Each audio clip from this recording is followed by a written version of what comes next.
Sander David a jsem technik smart meteringu.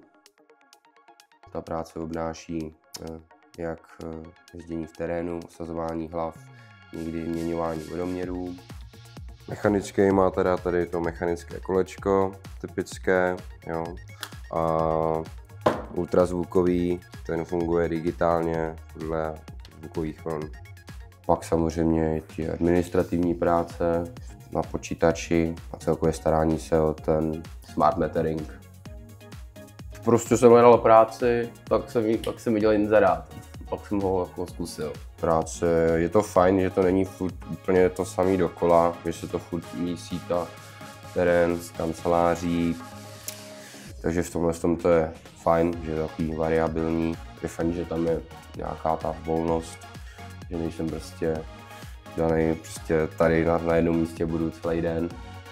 Tady dělal děda, pak tady dělá strejda, už pár let taky docela, dělá tady tačka.